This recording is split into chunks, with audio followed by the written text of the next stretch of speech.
decorated with 2 Bronze Stars, served in Iraq, served in Afghanistan, best-selling author, and you got a brand new and somewhat shocking book out, The War on Warriors, which I read over the weekend. Pete, good to see you again, my friend. Welcome. Hey, Hugh. You've been so good to me for many years. It's great to see you, Hugh. Pete, I want to start. I'm shocked by this book because I read it over the weekend. I've got, full disclosure, I'm a civilian. Sometimes I don't understand what you're talking about when talking military lingo like S5 and things like that. But I've got a son, a son-in-law, and a nephew on active duty in the Navy. And their experiences in the Navy are very different from your experiences in the Army. So I want to start by asking you, do you think the Army is more politicized than the Navy, the Marine Corps, and maybe the Air Force? Or you do talk about the Air Force Academy here in West Point, but you don't talk about Annapolis. What do you think? Well, I'm glad to hear that. I heard from I talked to plenty of Navy vets in this process too, who've seen a lot of this stuff trickle in. I do think, because I've heard overwhelmingly in interviewing dozens and dozens of guys and gals in and out of service, but mostly in. I wanted to talk to people who are still inside the culture.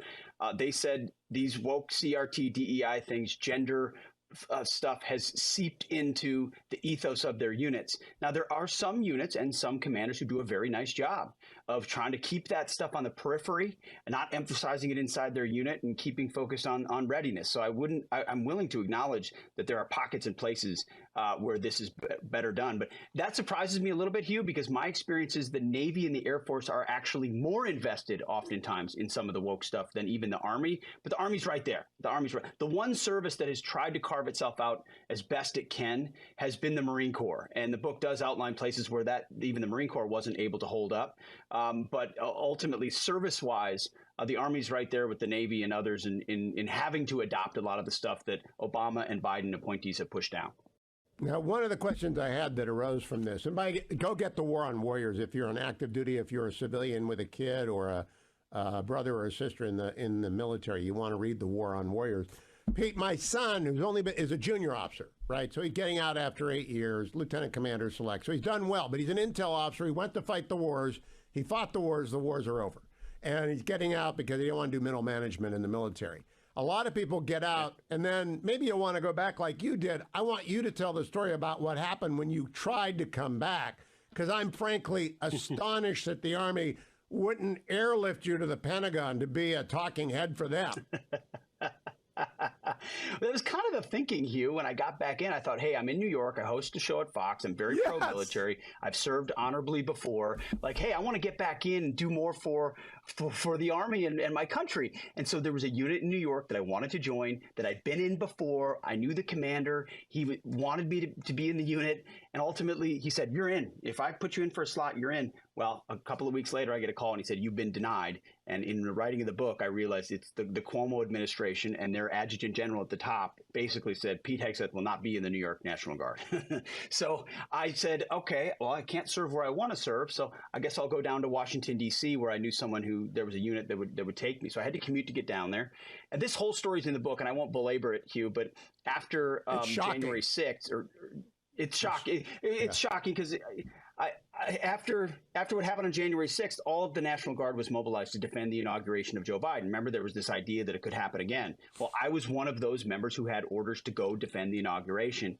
And a day before I was going onto duty to defend it, I got a call from a commander saying, stand down, we don't need you. And I was floored because everyone was going. Remember, Nancy Pelosi had them sleeping in parking lots in Washington, D.C., and I asked why, and I wasn't given a reason, but the reason was, at least on the surface, somewhat clear. And so I resigned at that point and got out. But as of the writing of this book, I was able to talk to people on the inside of that unit, and they shared that some high-level folks inside the unit had identified that a Christian tattoo that I had was a Jerusalem cross tattoo. Would you tell people about the Jerusalem cross? Jerusalem cross is you go to Jerusalem, you will see it everywhere. It's a long-held historic Christian symbol. It's about one cross in the middle and four smaller crosses on either side of it. I mean, dates back to even the Crusaders.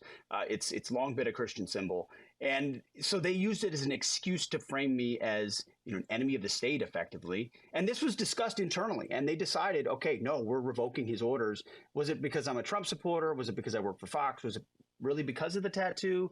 Or was it the coming purge of, hey, your ideology doesn't fit what we want in this unit and in this army, and so you're not invited? And I tell that story for the first time in this book, Hugh.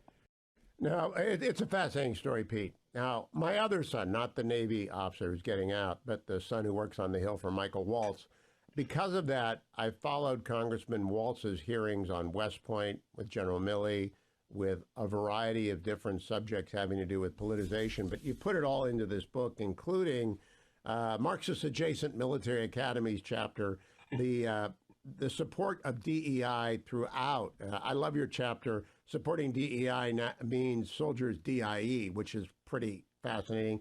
But is it all of our generals and admirals? Is it half of our general and admirals? Is it a third of our general and admirals? Because I have met some just awesome generals, and they've come on this show. They're retired now. They'll talk politics, and they're patriots, and they're warriors, and they are war fighters. And, you know, I got to tell you, by the way, my friend O'Brien thinks very highly of Millie and said he was always there in the clutch for Trump, even though you do accurately recount that White Rage incident, which was so startling. What percentage of general officers do you think are not up to the standards of the old days? I don't have a full percentage for you, Hugh. That's I'm not. I'll use Millie as an example. I know a lot of people that liked him, served under him in a combat situation. I think he's an example of the type of general who had to go along to get along on a lot of things that he may have thought superfluous or a sideshow, but he was a part of allowing them to be ushered in and complicit in their proliferation throughout the ranks in ways that any sane American looks around and says that's detrimental to the ethos of a fighting force. That is, no, diversity is not our strength, Hugh. I mean, this is the kind of thing these generals peddle. Diversity is our strength. No, it's not. They know it's not. They know that our strength is our unity of command, our unity of effort, the breaking down of the individual and the focus on the collective. So it is a large enough number, Hugh, that they've been willing to go along. I mean, one of the examples I use is the study about in the Marine Corps about all male units versus mixed gender units. And it was very clear in the studies that mixed gender units were not going to perform as well in combat. And that was the threshold that the generals were supposed to maintain. And they gave into the political prerogatives, the Navy secretary at the time, and said, fine, we'll integrate the units, even though they knew it wasn't good. I mean, I just want one general, Hugh, just one general over this time frame to take their stars off, or admiral, and say, you know what, I'm not going to be a part of this. This is detrimental. They all sort of float along and allow it to happen and then get out and then they go, oh man, that's so bad. You know, we shouldn't be doing that. We need someone inside in the moment to stand up and not allow these things. And we need in the future generals who will reverse them. So I would say over a third are actively complicit. And then you have a lot of grumblers who are sort of going along trying to resist the nonsense as much as they can, but they're not fundamentally changing it. Pete, I'm going to ask you to stick around, and I'm going to add more for the podcast, but I want to make sure people hear about Bishop Garrison before we go off the radio and into the podcast. You got about a minute to tell people why this kind of an appointee is not a great idea for the Pentagon. Yeah, Bishop Garrison was put in charge of the extremism working group after, the George Floyd stuff, and the Pentagon went all in on DEI and CRT. He's a radical CRT devotee, a huge Trump hater, and he's the one in charge of determining who an extremist is and who's not an extremist. And we got introduced to a term called patriot extremism inside our military. The Gadsden flag, by the way, can't be flown on military installations as of now. When you talk to service members, this is the "Don't Tread on Me" flag. So they're starting to get into things that are historic symbols of who we are a reflection of radicalism. And Bishop Garrison was put in charge of making those determinations. And Calissa Wing, you got 30 seconds on Calissa Wing.